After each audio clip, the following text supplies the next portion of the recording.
considered an enemy of the state. He's coming with us. Right now. Private, they proceed. Wait, no!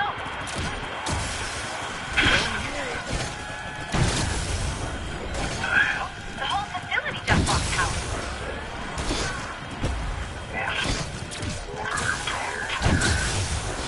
Everybody stand back. What the hell is that thing? Director Purnell? Cornelius?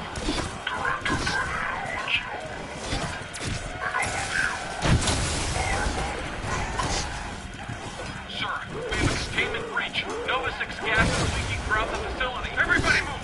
Get the hell out of here! The gas is the least of our concerns. Open fire! Private, get on the horn. We need reinforcements. We need to get the hell out of here. None of you will leave me. And my ascension right now again. As the radio implies, Purnell, now the Avogadro, killed everyone. Peter McCain, who was imprisoned, also dies, but thanks to the oddity in which his life was brought back, his soul would remain floating around the area.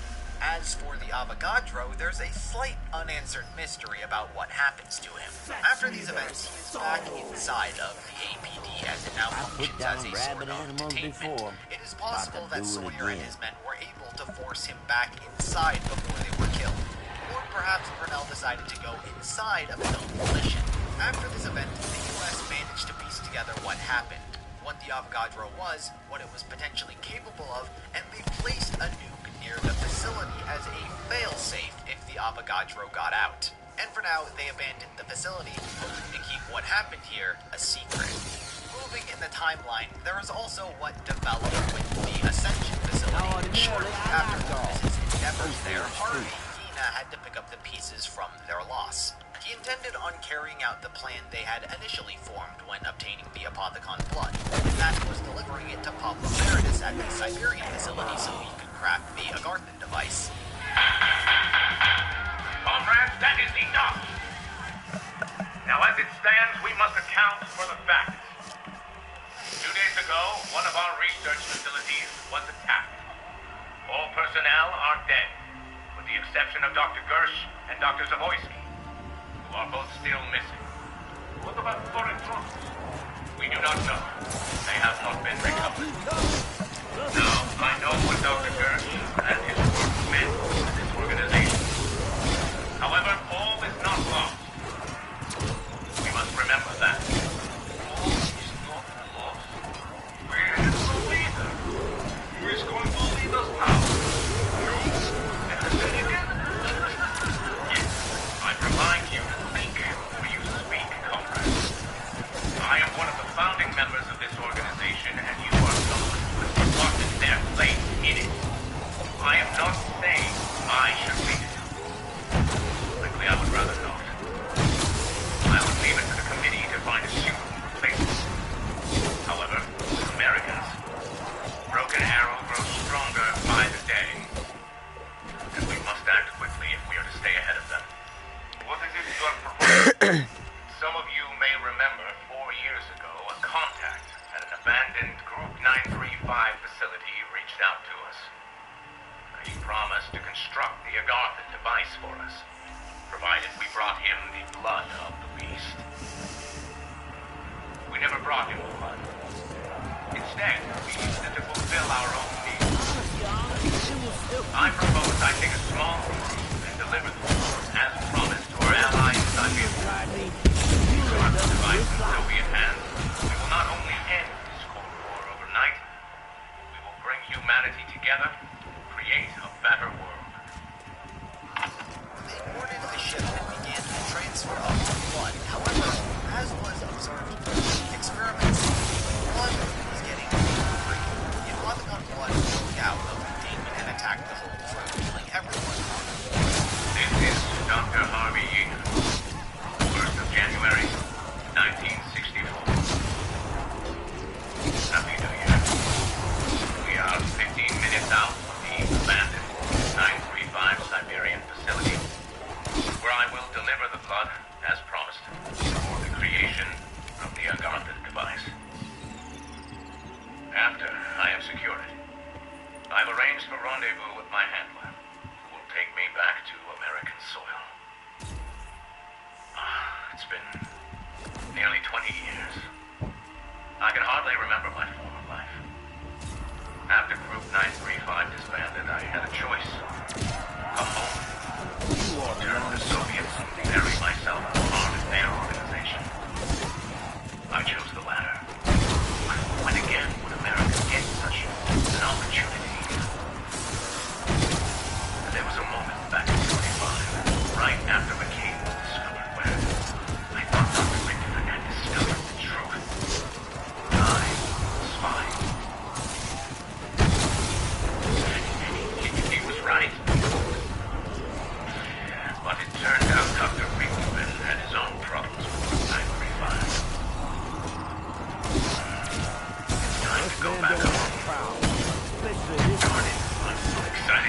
on apple pie and catch a game of baseball.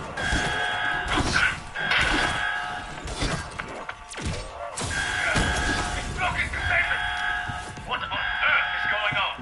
Look, it broke containment. It started attacking the guard.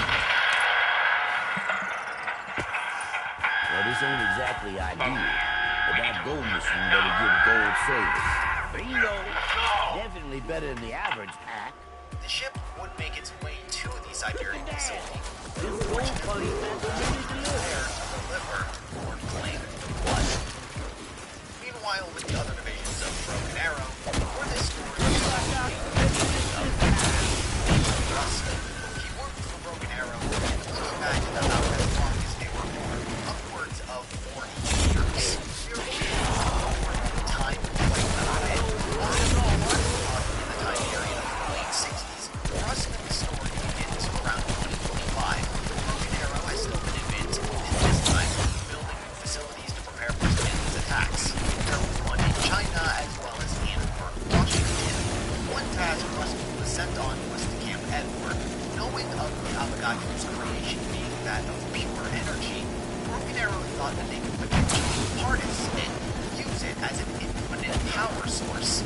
So he, alongside another employee named George Barkley, close were enough, sent to Camp maggot Edward to transfer a piece of the Avogadro to the Hanford site. The mission was fairly easy as they encountered little to no hurdles. This is Case Officer Barkley. July 6th, 2025. Myself, Project Manager Russman, have returned to Camp Edward. George, hell you doing? Get your ass up here. We got ground to cover. I'm sorry, sir. I just get nervous. What? An over 6 gas? Put that there in your back pocket. Once the internet is hey, they power down the site. As long as we don't flip the master switch, we'll be fine. It's not the gas, He's sir. going to It's the send us robots. on a bunch of y'all. Come on now, Barkley. Robots ain't gonna harm anybody. What I've been told, as long as we're on site, You got they old remain Russman perfectly cornered, still. don't you? No more an inch. Right. The moment we leave, bang! It's like a robototropolis over here. And they won't interfere with us? As long as we mind our business, we'll be fine. Stop staring at him, Barkley. Nobody likes to be stared at. What about the entity? The entity? Oh, well, that thing should be coiled up nice and cozy. What's the sensor reading, Barkley? Still in there? Sensors say the Sounds like they just rung the Of dinner course bell. it is. Ain't nothing breaking out of that tin can. Not sure how they managed to get it back in, but we're lucky they did. They're not worried it might escape. Worried? Shit, they were damn terrified of the dog. Did you see the nuke they rigged up out there? What? Better believe they installed a measure. That thing were to escape. Kaboom! Up in smoke.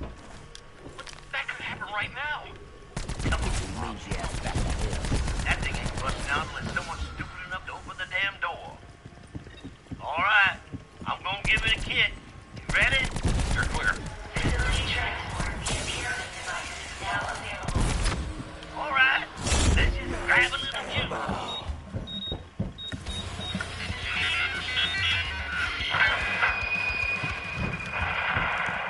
Sample now transferred to Hanford site. What? That's it? Shit, we're not sending the entity to Hanford. Just grabbing a sample. What does Hanford want with it? They've been interested in the entity for some time now. Wanted to pursue further scientific endeavors. Like popping wrist. Well, I know how we know this up here. I don't suppose you've seen an elemental shard lying around anywhere, have you? An element. Large piece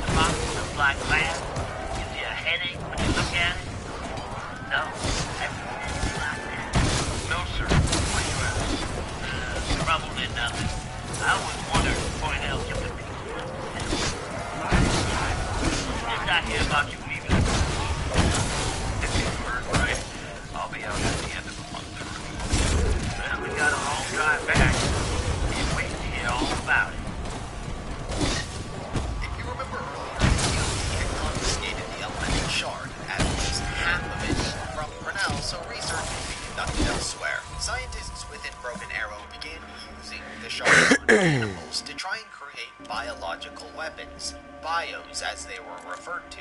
Russman was witness to the oversight of much of the projects, including the BIOS's creation. He was very hesitant and cautious about its purpose, which proved correct. It didn't take long into the BIOS's testing that they became rampant and attacked the facility he was at. Everything was inevitably overrun, and the facility had to be powered down and abandoned. Russman was the only survivor. Another incredibly crucial detail about Russman is that considering he's been involved with Element 5 for so long, he suffered much of the side effects. Fortunately for him, he never worked with voices of corruption, but instead he suffered from severe memory loss. He inevitably became so forgetful that he couldn't remember his name, mere flashes of his past every now and then, and we finally catch back up with the main story. In 2025, the Earth is doomed thanks to Maxis and the Ultimus characters. This, not so surprisingly, wiped out a large population of the world and subsequently took the end to the undead. Humanity, that which remained, was thrown into disarray. And on top of that, there was the current battle struggle for power. Maxis' plan A of blowing up the world and cutting Richtofen off from the ether didn't work, and so he turned to his plan B, simply overpowering Richtofen. If he could open a gateway to Agartha, he could in turn find Richtofen's soul and throw him out. He intended on opening a portal by activating 3 polarization devices. When all active, the energy created would be so massive, it would be to Agartha. What has occurred cannot be undone. However, I realize the calculations were made in haste and would potentially threaten the entire globe. That was not the intent. I considered a possible plan B should this occur, but this plan would consist of creating global polarization devices that would... It appears I have difficulty speaking. Devices with the power... Shut the power... Me. Similarly, Richtofen's plan involved the same thing, but in favor of him. If the pylons were activated in his favor, then his connection to the ether would be enhanced, making him nigh unstoppable, giving him absolute power. Considering both of them are spirits, technically speaking, they both had to try and convince others to do it for them. Maxis's was much easier. Considering he had the ability to merge with electricity, he could reach out to anyone listening. He did get his own group of followers to attempt to activate the pylons for him. Hello? Hello? Are you there? We have activated the spire as you instructed, but the shamblers are swarming our location, and we can't hold out against their superior numbers for long without aid. Hello? Please, come in. It is vital that you instruct us on that... All Maxis had of him is his soul. To try and help him, they were either killed or completely abandoned his fleet altogether and stopped using and lying to them. Thank you so much, Margaret. He can manipulate everybody but what you want, but we know the truth. Shall we for this Mr. Agents? You mean to destroy this plan and kill us all? We're not gonna help. No way in the hall. So yeah, you keep talking. No one really hear you because we're destroying everything. Everything electronics, garbage, evil, radio, box things. Richtofen, on the other hand, had a much trickier time finding people to talk to, as he could only communicate with zombies, and they weren't very practical. Fortunately for him, a freaky coincidence occurred. A group of survivors turned to eating zombie flesh to survive in this apocalyptic world. This group was known as the Flesh. Those who ate the flesh of zombies became connected to the ether and could then hear Richtofen's voice. He would largely use his influence to get these individuals to kill those who were helping Maxis. What's that? Who's there? Yes, I see you.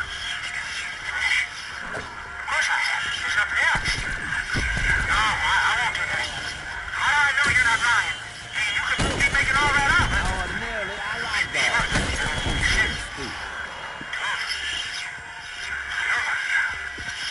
But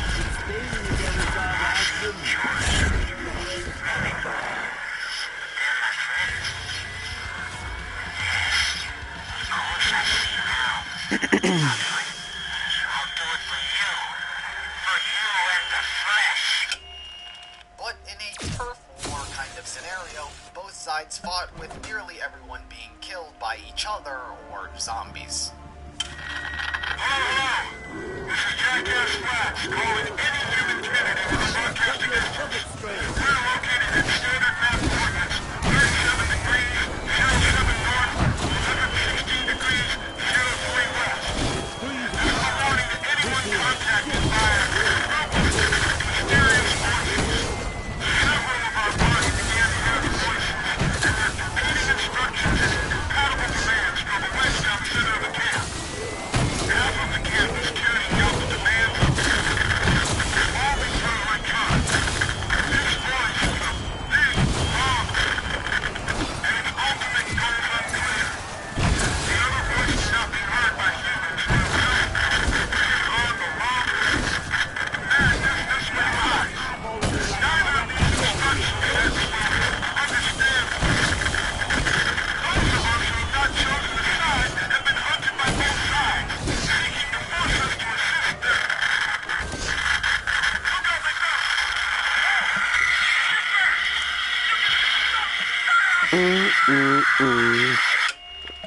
As for Broken Arrow, once the nukes hit and the zombie apocalypse began, the company effectively went under. They destroyed any and all records of theirs that could possibly implicate them for having been responsible for any potential outbreak. 10 years pass after the war, and after finally introducing our two main characters, Carlton Johnson is a nerd.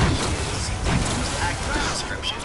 We actually know very little about him, but he is incredibly intelligent when it comes to space, time, and computers. The story begins before the world was destroyed. Browsing various military conspiracy theories online, he came across one on Camp Edward and their ADAM units. How these old robots began to express emotion and were being used as soldiers. He believed this to be true and so ventured to the abandoned facility to investigate himself. He found a well-kept landscape, despite not having been active for over 16 years, but it was like nothing ever happened. And this was thanks to the ADAM units keeping to their duty the entire time. They're not supposed to move around when humans are looking, and so keep still like mannequins. Should come as no surprise. The ADAM initiative, Project Toy Soldier. I am aware of the advanced robotics program happening at this facility. Myself, the rumors were true. This is a secret the government shall not keep from us. Here, here. Oh. You are knowing some respect.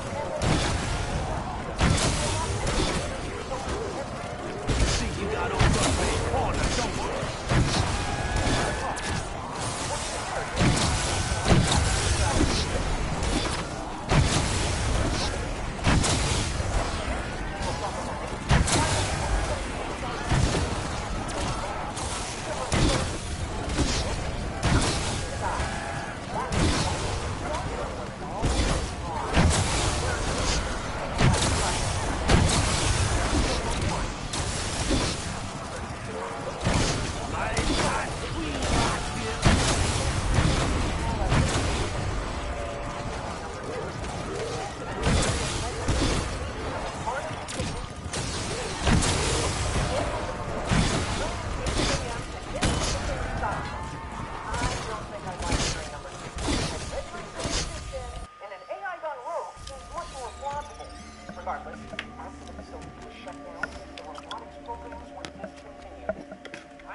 fact that he used to be a member of the Flesh. He partook in the cannibalism of zombie meat, and he too gained the rare ability to hear the voice of Richtofen through the ether. And finally, there was Russman himself. After the downfall of Earth and Broken Arrow, he was forced to wander, but thanks to the years of Element 115 exposure, his mind was gone. He could still talk, react, and move about his life as he was before they came enough to survive on his own, but memories would slip his mind.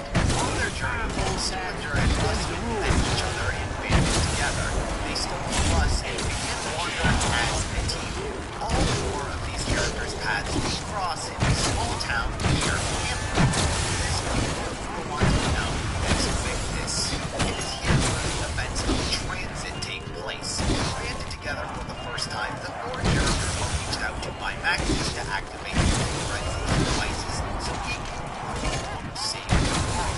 He obviously was on the front of a friendly ally despite their devious intentions. While reached out to by Maxis, Rick also reaches out to the only one who can, Stillinger. He tries to get him to convince the other three to activate the polarization devices in his favor. A special difficult task as a voice inside his head doesn't make him appear as the most insane of individuals. In the end, the characters follow the only direction they seem to have and activate the polarization devices in Maxis' favor.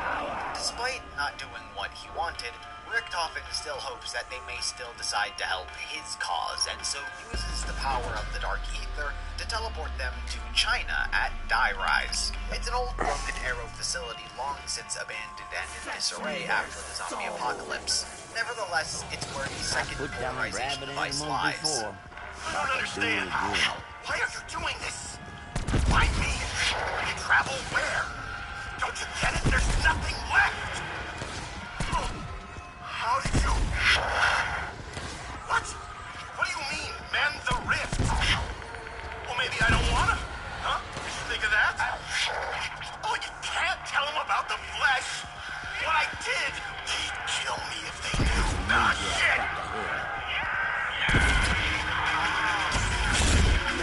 If you're gonna talk to your imaginary friends, Stu, you might want to wait till you're in a Z-free zone. Stupid jerk! Get over here, now! Come on! What do we do now? We arm up, find a good place to defend, kick ass, that's it. I don't understand. What are you talking about, Scorcher? 50 made it pretty clear. We're going down! We're going down right now!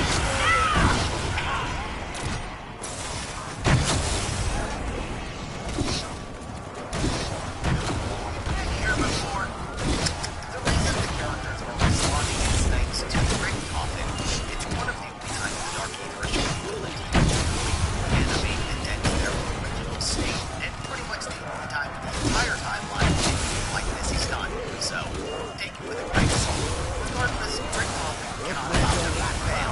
They are looking forward to activate the polarization devices for him, so he will reset them as many times as it takes to get it right. However, similarly to what the characters did in Antwerp, they activated the pylon in Maxis' favor.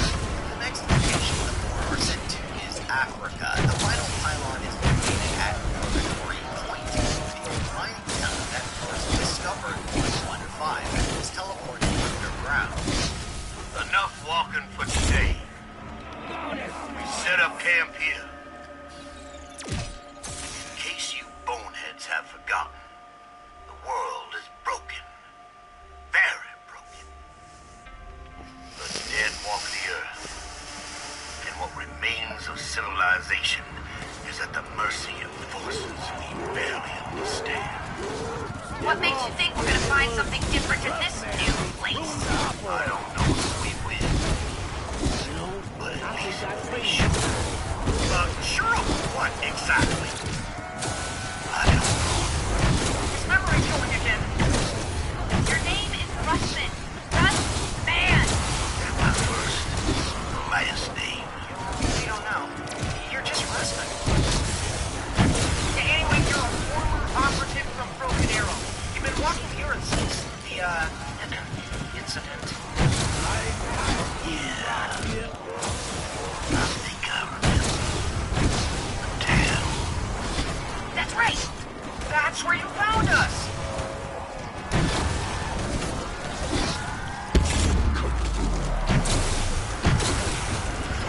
When we met, you already had your lapdog in tow. What do you mean, lapdog, huh? I'm the only one who knows what to do. Don't talk stupid, Stu. All you know is whatever the German tells you to think. You're in any position to ridicule Mr. Sturger, particularly given your own proclivities. You better watch your mouth before you say something you regret. Enough! We need to remember why we're here. We've all been jumping through hoops for reasons we don't fully understand. Fully understand? All right, for reasons we don't understand at all. Point is, we do it. We keep moving, we keep fighting. It's what we do, day in, day out. If you really need a reason why we do this, I'll give you one. We do it because doing something, anything, is better than doing nothing. It's 3 to 5. Rest is less than 1 day's travel. They move dark. What if we don't find answers? Then we'll just have to ask questions. Similar to the last two records before it, Christoph and Max's attempt to convince Vic to decide with them. Like a mysterious man named Arthur, trapped here, Vic is to, as they've done prior, activate the pylon in favor of Maxis. He gains control of the Arthur and finally reveals his true, sinister intentions. The process has begun. Now I control the heat ability. I can advance great propaganda. You boy! Why did you listen to him? Regretfully, I must inform you that neither they nor my people will survive. I tried so hard to warn you. Double points. Once the gateway is open, I will finally be reunited with my dearest Samantha. Hello? Are you forgetting something? Even if your wretched daughter is still alive, she has my body! If you are so eager to re-enter the physical world, Victor, You think you got all I up will grant you that wish. Several things were done here. First of all, importantly to now was the safety of Samantha. After the events of the Universal had been stuck inside Rick Dalton's body, so Max's Universal was sent in to Agartha. As punishment for Rick Dalton, he took his soul out of Samantha's body and stuck it inside of a zombie who is going to be known as Zombie Rick Dalton or Undead Rick Dalton. Here, Maxis will proceed to destroy Earth and all of its inhabitants. As weird as it may sound, this is not the death of our main characters. Ignis, Ultimus, and Zombie Rick Dalton all live. Explaining them now would make much sense. All we can understand for now is this. After Samantha's soul was taken out of Rick Dalton's body, Dempsey, Takio, and Nikolai left the moon with a comatose-like corpse. They took the body and used the teleporter on the moon, where they were yet again sent through time. They went from 2035 to 1963. They arrived at Cold Lake, the Nevada base of the United States, when Dr. Schuster was performing his own teleportation tests. Log entry 97, August 3rd, 1963. The matter transference device has been realigned. Again, in order to accommodate additional temporal variables. This is test number 11. Human subject 5, 1 Private Hastings. If the transference specs are correct, Private Hastings will arrive at Griffin Station on August 3rd, 1963. If he arrives at this station, communication will be successfully established. We'll have confirmed telephone temporal anomaly have been observed. You ready, Private Hastings?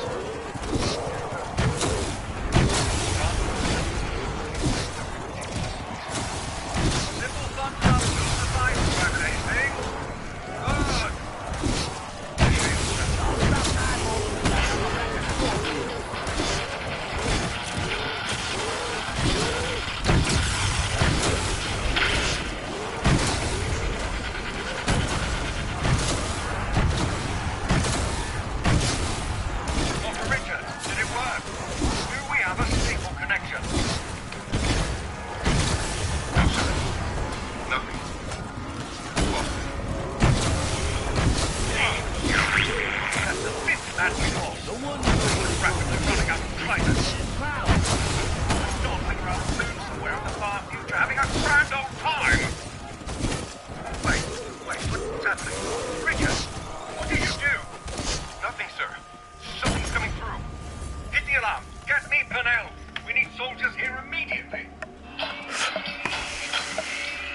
From here, Purnell, who had yet to establish Broken Arrow, and wasn't yet the hero, figured that they would make for good test subjects to be further studied. This is Cornelius Purnell, report 639, August 3rd, 1963. Earlier today, while Dr. Schuster was performing test number 11, we had an unexpected arrival through the teleporter. We've been unable to verify what year they came from. Our struggle with temporal anomalies during teleportation is well documented, but we are certain of where they came from. The moon. This event alone is baffling enough and is without explanation. But it becomes downright absurd when you take into account that I know two of the four individuals. Corporal Tank Dempsey of the United States Marine Corps, who I knew personally and was declared KIA after a failed rescue op to recover Peter McCain. Dr. Edward Richthofen from Group 935, who went missing weeks after we formalized the agreement to initiate Operation Statesman. Didn't recognize the other two, but they and Corporal Dempsey were in a delusional, near catatonic state. Medical evaluation shows they've suffered from excessive element 115 exposure. They are medic. I'm not even sure how they're still alive. Dr. Richthofen. Initially, we believed him DOA. On closer examination, we discovered his body is very much alive. Nothing zero brain. How it came to be that these four men were on the moon, we may never know. However, for the immediate future, we'll be keeping them here in Group Lake.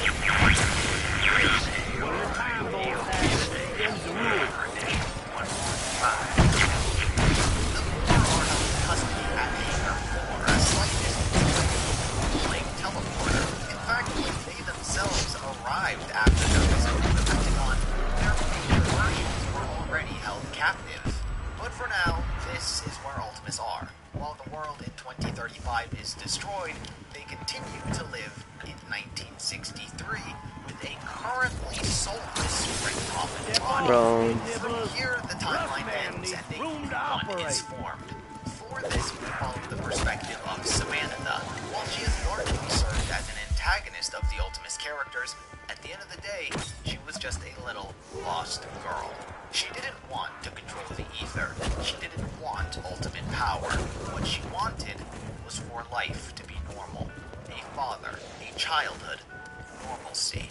After Maxis placed her soul within Agartha, she recognized how he became corrupted. I'm too damn old and fat She to be wanted doing to this get out shit. of Agartha, and she needed help. Whilst in Agartha, a rift to a new dimension had opened up, and she reached out to this universe's characters for help.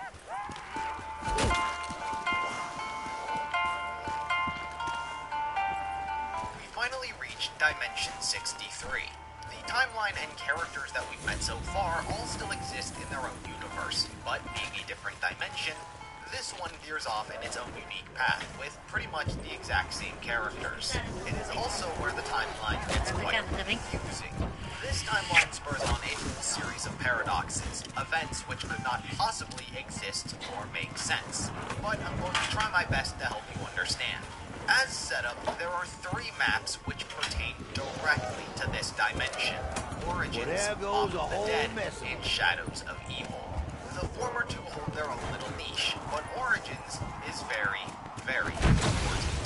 In the original timeline, Element 115 was discovered thanks to Apothicon sending users to a bunch of different dimensions, and it was simply found.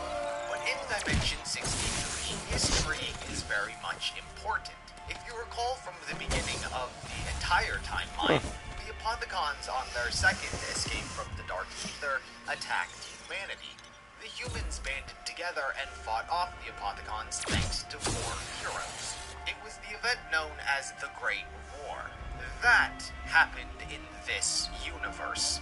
Because of that event, massive deposits of 115 reside in what is now northern France.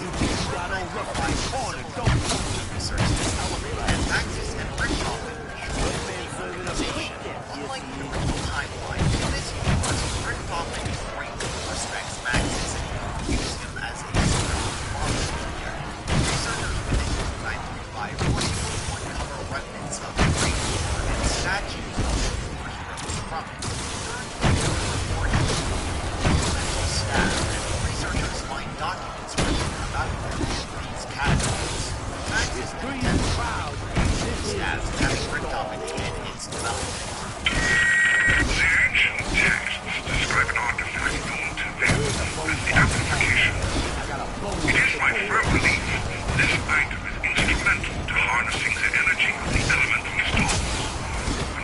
Unfortunately, neither the rod nor the stone have been recovered from any of our dig sites.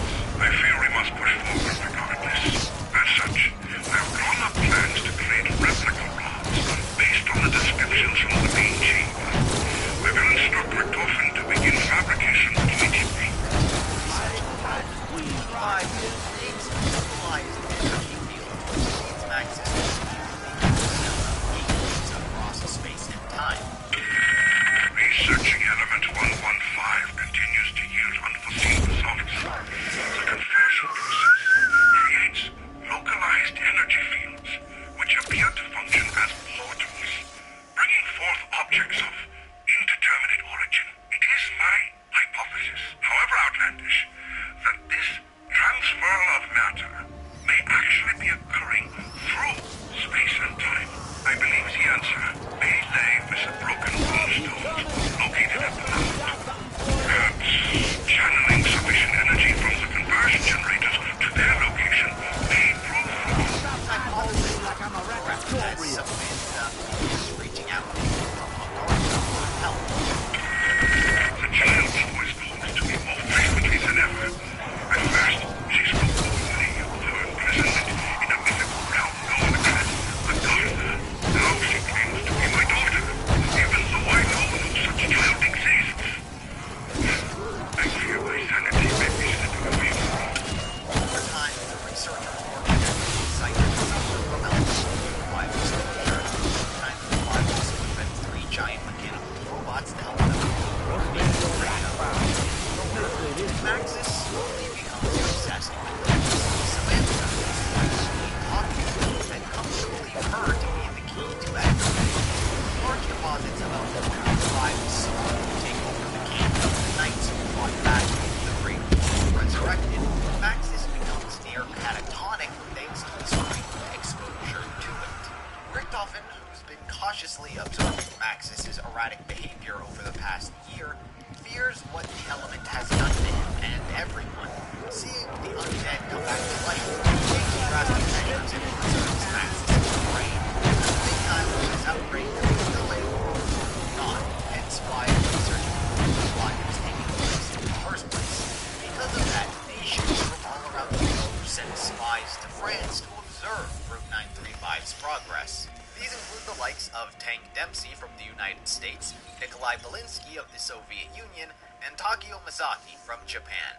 Unlike the Ultimus characters, these ones are never experimented on, meaning their personalities and character are much more fleshed out and not designated to acting via a stereotype. The 3 are present during the zombie outbreak and all converge on Richtofen. Nobody comes here. I will play the scene what there is copyrighted music. Seeing the Untitled as a common enemy, the 4 team up for the sake of survival. That's the premise. Samantha reaches out to versus version of these characters and asks for their help in setting them free. On a slight side note, Samantha, for a period of time, is going to be speaking in an American accent. So, this is not included in the story. The change spurred on from the concept of this map for us a beginning, and part of that is Samantha, the vision for how the narrative would play out was not realized at the time, and none of the have an American accent, which would later revert back to German. This does not affect her story or differentiate or limit her character in any way. It winds up being an audible inconsistency. Regardless, Grimace chooses a hero keys of freedom. They decipher and follow the steps written down by the ancients and open a gateway to Agartha. During their adventure, they have also transferred Maxis' brain to one which they sent. Maxis' brain arrived at the house and was greeted by Dr. Monty. Despite Maxis' lack of soul, Monty provided him with a drive for the brain. Similarly, Dr. Monty also retrieved Samantha and brought her to the house. He cleansed her from Dark Creature's influence, and she became an soul influence. From here, Maxis would indulge his curiosities. Being a man of science and exploration, he uses a teleporter within the house to explore different dimensions, one of which is called Empty Earth. In this new dimension, a different version of Maxis had been collecting and or recreating artifacts from all different timelines. It had been tampered with so much that the world itself became unstable and was literally falling apart at the seams. The other Maxis had constructed something he had labeled Zero Base to house all of these artifacts. Amongst them was the Chronorium, a book which chronicled the entire history, past, present, and future, pertaining to the individual being across all reality. That gave versus Maxis Don't die, don't die, don't die. security and made it accessible only to those possessing a soul. Monty then proceeds to tell Maxis how he wishes to create a reality where the Apothicons never existed. To create this reality, he needs the summoning key, the first artifact in creation. But to do so, he needs the assistance of those with souls. And thus, Maxis reaches out to the one person he knows he can trust, and the reason he's even still alive to begin with, Richtofen. Maxis informs him all about the wonders of what he's experienced and how they can Let's go. zombies. Richtofen accepts this task, so Maxis tells him about the Chronorium. If Richtofen gets it, he'll know exactly how, when, and where to get the summoning key. But before we can continue Richtofen's journey, we must first take a detour into the slight future. Where we're going may seem a bit random and off-topic, however, it is very significant. Everything that's going to take place is still in Dimension 63, the same universe where Primus just helped Samantha. For this, we must talk about Mob of the Dead. The events of Mob of the Dead are fairly self-contained, at least when it comes to the four main characters. The time period is the 1920s. Salvatore Sal DeLuca opened gambling houses across Chicago, and it gave rise to the DeLuca crime family. Billy Handsome was hired as a hitman, and Sal would come to view him as the son he never had. Michael Finn O'Leary was brought on board due to his hand in the gambling business and rigging sporting events. Finn got married to a woman named Angela Bow, an aspiring starlet with delusion of grandeur. And finally, Sal also began working with Albert the Weasel Arlington, due to his reputation for being a master schemer and bank robber. But over time, as his mob empire grew, it slowly began to fall apart. The Chicago police, who were previously accepting bribes from the DeLuca crime family, no longer began accepting them. Finn's wife filed for divorce, a heist goes wrong for Al and he wakes up in the hospital, and all of this leads to Sal killing a prostitute out of frustration. The police, no longer willing to turn a blind eye to Sal's empire, arrest him. An investigation further develops into the crime family, which leads to the arrest of Billy Handsome on account of multiple homicides. Finn was arrested when his wife turned over evidence to the police convicting him of gambling fraud. And Al gets found guilty of grand larceny, grand theft auto, arson, conspiracy, and battery. All four mobsters are sentenced to spend their time in prison at Alcatraz. The mobsters themselves don't hold too much relevance to the overall timeline. They instead found themselves victims of timing. They were at the wrong place at the wrong time. You see, Richtofen's blood is very important. While we may not have covered his adventures just yet, due to the whole time travel thing, a later version of Richtofen we're going to get to has traveled through dimension time and time again. Every time someone travels through a portal powered by Element 115, their blood is changed, and this is a cumulative effect. The more one travels, the more of the ether is absorbed into their bodies. This comes with no... BO4, how to get gold on Bowie Knife. Nekavaketta. Showing results for BO4 how to get gold on Bowie Knife. And welcome back to another Black Ops 4 Zombies Dark Matter Strategy Guide. In this video we're going to be covering the Bowie Knife because it was the most requested on the previous episode where I covered the Welling. So if you want to check that out, I'll link it down below. Now the Bowie Knife is definitely one that got suggested a lot because a lot of people are having trouble with some of the challenges which we're going to be getting into. Now the point of this series is to basically give you guys some tips and tricks and the best like methods and all that sort of thing in order to complete this as fast as you can and as easy as you can. So I really hope this video does help you out. Now if you need another strategy guide for a specific weapon, you can comment that down below, and And if I see a few...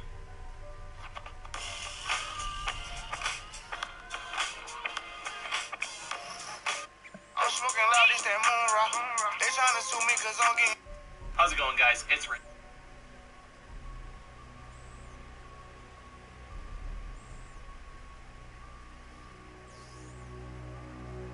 Yo, what's up YouTube? It's Sully here. Today I'm going to be showing you the fastest load I would recommend you use. Now the ethereal raisin will help you do it. That's going to be the only get a ballistic knife through the supply drops. Be sure to take the equipment. It might be worth running a perkaholic, fire sales, maybe a suit up that grants you full armor, just to help you get through it.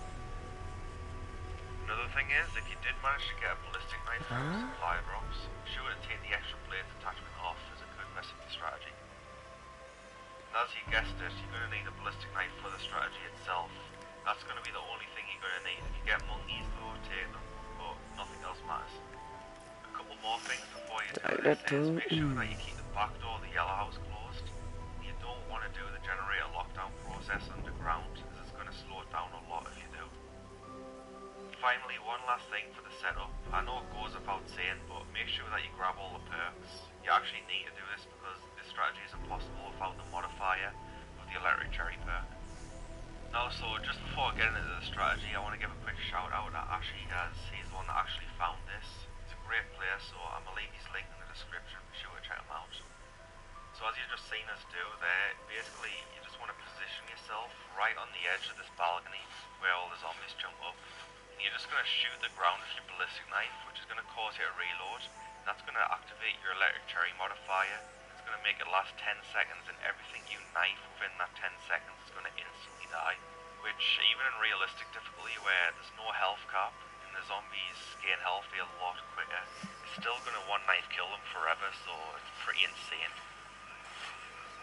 Alright, I should also say as well, when you shoot a ballistic knife on the ground, you shouldn't have to worry about running out of ammo because you're going to instantly pick it up as long as it's close enough to you. And if you want drops, like let's say your shield's pretty broke like mine is right now, you shoot just to let the zombies climb up the balcony. Okay, that climbing animation. So as long as you keep them stunned, it'll be pretty safe. Just let them climb up the balcony. Once they're on their own 2 feet, that's when they can start dropping power-ups again for you. So something that happens quite frequently as well is when you have a door closed for a strategy, the dog will spawn on the other side of the door and just stand still. So a way to combat that is just pull out the minigun, throw it as a nuke, and if you don't have the specialist ready, you just wait like 30 seconds, you'll usually just respawn and you just kill the zombie. That kind of goes the same with the dog rounds too, so as you can see I got a dog round here. Make sure that you head to the bunker, as if you stay in the same spot, they're all just going to spawn on the other side of the door, and they're all just going to stand still. So once you head here, just pull out your shields, and it'll be pretty safe just to kill the dogs this way. That's going to be it for the video, so it's going to be double XP right as I upload this, so be sure to use this if you want to rank up, maybe hit Prestige Master, grind towards level 1000 and just hit it through the week there. But if this video helped you, be sure to leave a like. If you're new, subscribe, and I'll catch you in the next one. Welcome to a guide for an incredible spot on the map 9 that I used a lot of on my way to 100%er. This can be done alone or with multiple people. It is very overpowered, incredible for easy headshots and camos, for challenge completion, and for quick XP and weapon XP, because you'll be killing zombies as soon as they spawn in, and in casual you can survive as long as you want with approximately 0 effort. I'm showing off the spot in the background right now so you know I'm not yanking your chain. One note real quick, because there were tons of comments about it in both the other zombies videos. My graphics look the way they do, this colorful, almost Borderlands-y, cel-shaded look, because of the cartoon mode setting. I didn't think that was such a well-kept secret, but there you go. So what do you need to know to set this up and keep it going? There's really not much to it on a surface level, but there is a lot to know to make sure everything goes smoothly. I don't know how well known this is. I'm not that in tune with the zombies community, I must admit, so you'll have to accept my apologies if this isn't anything new, but I couldn't find anything about it, and I'm sure there are other people like me who could benefit from this. If you're concerned about the legitimacy of this, well, I'm sharing it because I would consider it at least a semi-legitimate spot. My friend Monkey and I stumbled across it while playing one day, and it is in the bounds of the map. You aren't doing anything crazy where you jump into a glitch area and become completely safe from getting hit. No, this is a completely normal area of the map. You are vulnerable, you can't go AFK without pausing, but it does border on the exploit side of things because it just so happens, so long as you don't open the flooded crypt doors on your right, standing anywhere in this room will completely prevent gladiators from spawning. No heavy zombies, same for no tigers, and if you play your cards right, you'll never get any catalysts or Blightfathers either, because they just won't have the opportunity to transform. In fact, there's some sort of issue where all zombies have trouble pathing to you from the hallway on your left, so you never even have to look that way mid-round, and that's what makes it so relaxing and so perfect for headshots. You can just aim in one place, at headshot level where they jump out of the window. You don't even have to move. Play one-handed and do whatever you want with the other hand, since you never need to dodge a heavy zombie attack and then waste a bunch of your ammo taking them down. You never need to adjust your aim down for a tiger. I can't think of a setup that could be better than this for headshots. Welcome to the Cursed Room Headshot Meat Grinder.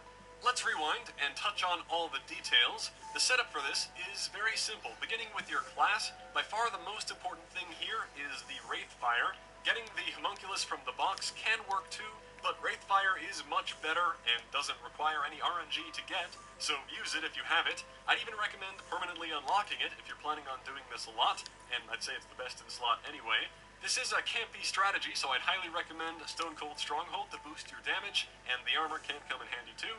You'll also want Mule Kick. The more weapons, the more ammo, the better. Ideally, you don't want to have to leave the spot to run for ammo. Then I typically run Dead Shot, mainly for the hipfire accuracy and the elimination of idle sway, and I have it as the modifier for the headshot streak damage bonus. I have a feeling that isn't really needed in casual, but I don't find I need any of the other perk modifiers either. Then, as the final perk, I usually run Time Slip, just a quality-of-life thing for pack-a-punching and for rapidly rolling the box to get what I'm looking for during a fire sale that I probably extended with the Temporal Gift Elixir. Stamina Up is nice quality-of-life too, but you obviously don't do a lot of running as soon as the camping begins.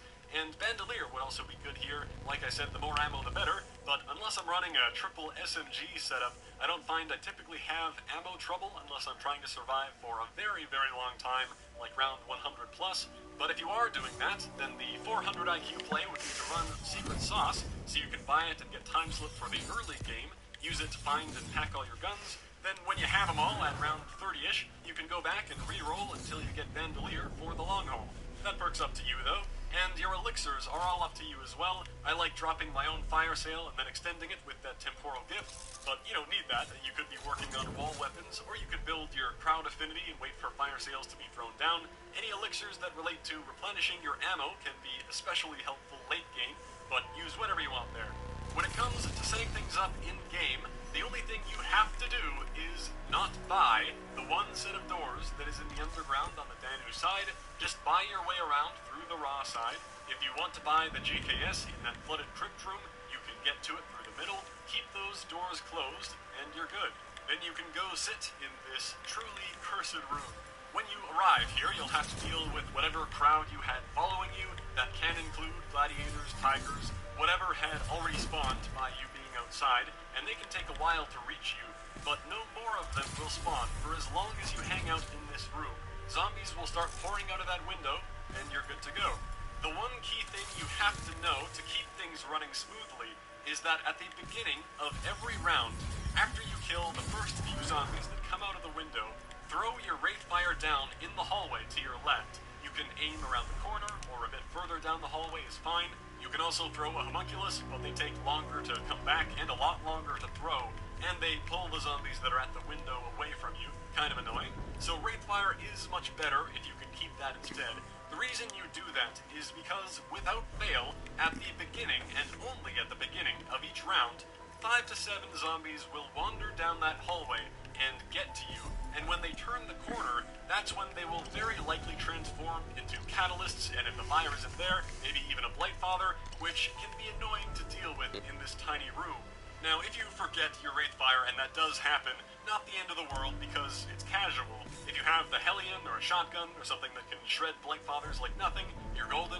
Otherwise, just pop your staff, and either use the quick melee trick to get rid of him, which is spamming whatever you pressed to activate it, or if your staff is already level 3, then put down that dome. You should be fine. You can even let yourself die and be revived by your own bubble. Try not to leave the room, though, as soon as you step out into the hallway, even as far as the KN on the wall. A mass of zombies from the hallway will head your way, and you may hear the metallic sounds of some gladiators spawning in, and they will eventually make their way to you later in the round. So that is the one big thing you have to keep in mind to not get messed up here. Just get into a rhythm of throwing that Wraithfire at the beginning of the round after killing the first few that come through the window, and you should never encounter any trouble. It's also worth noting that at the very end of every round, one or almost always two zombies will run in from that left hallway. Rarely you can get none, but those couple zombies that run in aren't going to transform because they must be a special type of round zombies. They're just a helpful signal on top of the spawns slowing down that, hey, the round is over, so if you want to keep those couple alive, now would be a great time to go run for ammo or whatever you want to buy. Now, when it comes to a boss round, you might be wondering how that works if heavy zombies don't spawn when you're in this spot. Well, the boss round does override that power. Gladiators will spawn during a boss round, and they will eventually path their way to this room, but it can take several minutes. So when you hear that a boss round has started, just leave the room, walk into the hallway to kill them all a little faster, grab your max ammo, and head right back into the room. If you go too far, you might trigger some gladiator spawns in the next round on the way back that will make their way to you later, so it's best to be in the room when the next round begins. I assume you'd want to be grinding up a variety of weapons here, but if you wanted a weapon setup recommendation, then I'd recommend the Titan because it has a ton of ammo and it's the only LMG you can buy off the wall, top floor of the Zeus Temple.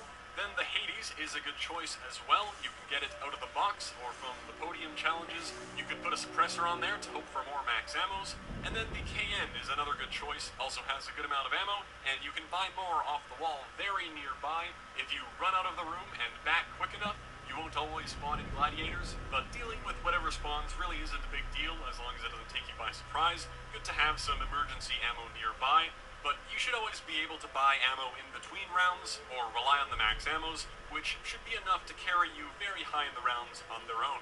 There is no one place in the room that you have to sit. Depending on your gun, you could sit in the back corner with your Outlaw, or be right up super close with your Spitfire. I like aiming at the jutting out brick. I find that's a very good headshot level when they bounce out of that window. You'll get a feel for it. I wouldn't recommend spraying into the window though, because getting kills on them before they hop out means no chance at a power-up. And you do want max ammos, maybe the occasional carpenter to fix your shield. Good to let them leave the window. One final thing to be aware of. This is a rare situation, but I think important to know. If you see zombies are pouring out of the window with the water catalyst effect already on them, meaning a water zombie has buffed them, that should not be ignored, because you can get overwhelmed depending on your weapon, and you'll be wasting a lot more ammo to kill them. What you have to do to deal with it is dip out into the hallway and clear out the crowd of zombies there, or at least if you see the water guy, which you should, maybe more than one, make sure you take them out. This is kind of pulling back the curtain on how this weird glitchy spot is working. There's actually a big pool of zombies hanging out in that hallway at all times, just standing there. If you ever leave the spot mid-round, you'll see them all, and they'll see you. But when you're in the room, they can't figure out how to path to you. Which is weird, because clearly zombies can find you here at the beginning and ends of rounds, but never any other time. And they don't just all magically appear when you look, either. This isn't Schrodinger's zombie hallway. You can actually tell they're always there. Like if you're using Brain Rot, the Brain Rot zombie will usually just book it out into the hallway and get a couple kills on the zombies that are just standing there. And also now with the St. Patrick's Day thing, the green orb will sometimes fly out into a guy in the hallway. That's okay though, the zombies standing out there won't transform into anything because you don't have a line of sight on them. So eventually they just time out and die, and they respawn in the window to be killed. But if they were touched by a water zombie in the hallway, they'll keep that effect, and that's the problem. The way the water zombie got there in the first place could be because you didn't throw your Wraithfire at the beginning of the round in time, or in the right place, and you didn't notice him transform and escape back into the hallway, or if you ran back into the room mid-round after an ammo run, maybe you left a water guy See you later, so it is rare, alligator.